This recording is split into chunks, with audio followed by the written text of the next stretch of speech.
Another big jobs report, the U.S. economy adding 263,000 jobs in April. The unemployment rate sinking to a 49-year low. Wow, lowest since 1969. Christine Roman's with us more. Yeah. Strong number, Yep. Strong top line number. Anything that gives you pause in this entire report? It is a strong report, and it shows that companies are hiring, aggressively hiring. When I look at the trend here, you can see we had a very strong January. February, we were worried about the government shutdown and what that might have meant, but everything bouncing back here. When you look at the unemployment rate, 3.6%.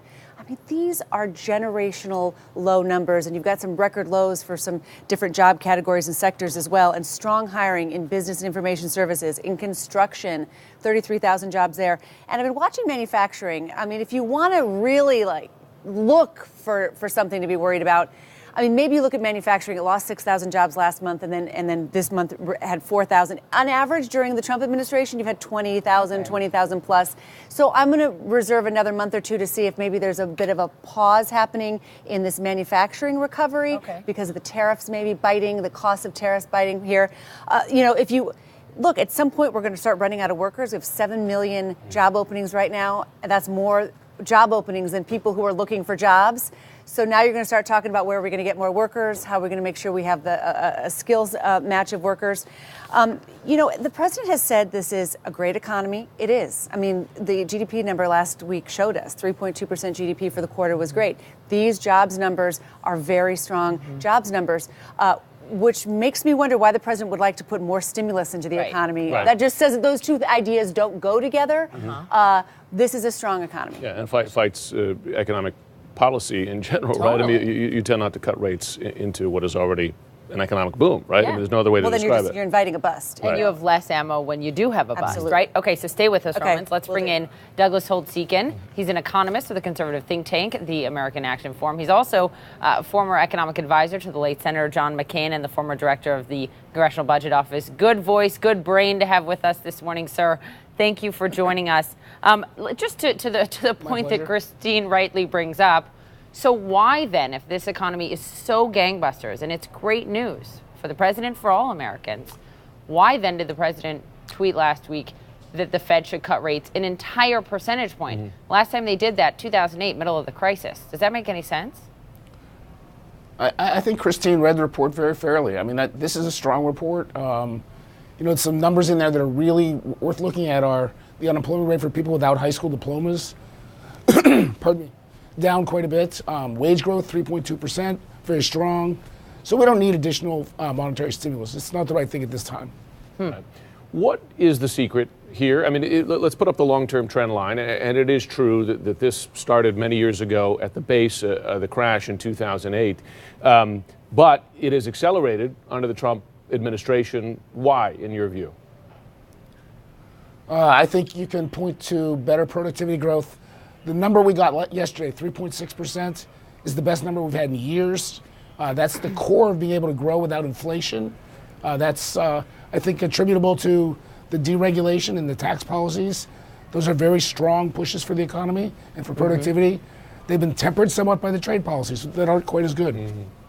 Yeah. Let me just bring up something that Christine just mentioned to me. This does not, though, display the pain of farmers across middle America, right? Romans, these are non-farm payrolls. Right. The Wall Street Journal had a really important report about a month ago about the record number. In the last decade or so, we're seeing a record number of farm bankruptcies. Look, if you're in Wisconsin or you're in Iowa or Illinois or Nebraska, first of all, you're the Mississippi River, the Missouri rivers are flooding right now. So the most important story for you is what's happening there in your backyard. But also, you're just not seeing this kind of strength in farm prices, in farm income. And this is a non-farm payrolls report. So this is showing all the other part of the economy, not the ag sector. And I'm wondering, Doug, do you think that could be a weakness for it's the economy stupid argument heading into 2020 if some of these places that went so strongly for Donald Trump, they are still suffering, and in some cases suffering because, the Chinese aren't buying soybeans because of his trade policy? Right. Oh, I think there's no question the president's trade policy has hurt the ag sector. It is among our most internationally competitive sectors. It relies more on global trade, and we've seen a big diminishment of global trade. So I would worry about that. If I was the president, that is a core part of his political base, and it's not doing very well right now. Let me ask you, you brought up trade policy as it relates to tariffs, and many Republicans are saying that the president, unless he removes steel and aluminum tariffs specifically, that his replacement for the NAFTA agreement, known as USMCA, is not going to pass Congress. Do you agree with that, one, and do you see this administration relenting on those tariffs to get it through? Those tariffs are a bad idea. I mean, I was in the Bush White House when he imposed steel tariffs. That was not good policy. It was ultimately ruled in violation of our WTO agreements. They had to go away. We're still seeing some of the retaliation from those tariffs now. It's lasted this long. So I think the Congress is right. Those need to go away, and they will say, no USMCA without getting rid of them. Yeah, I mean, just naming off the Republican senators who are voicing those concerns, are, usually big allies of the president. Doug, before you go, this good jobs number is on top of a really strong economic growth number that we saw for the first quarter, and that's great, 3.2%. But because when you dig into what's behind that 3.2%, there are some numbers that at least gave me some pause, right? When you look at higher inventory, so our business is stockpiling. When you look at domestic private sales, the smallest gain in 3 years. So is that economic growth number all it's cracked up to be? The first quarter was not as good as the top line. I mean, the household sector was especially weak. Durable goods sales fell at an annual rate of 5.3%. None of that gives me great comfort. So, everything else is sort of looking pretty good.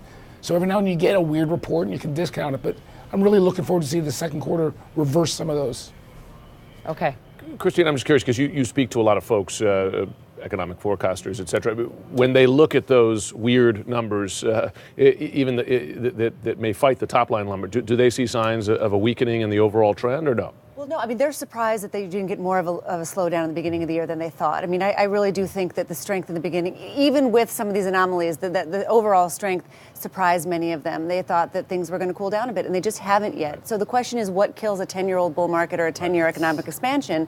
And if you've got the Fed on the sidelines, the path of least resistance really is just moving along like this for the next year or so. And generally, let's be honest, folks are really bad at predicting the end of term cycle. I mean, we'd all be on a Caribbean island. We wouldn't be sitting here if we could do that. Christine Romans, Douglas Holtz-Eakin, thanks very much. Thank you.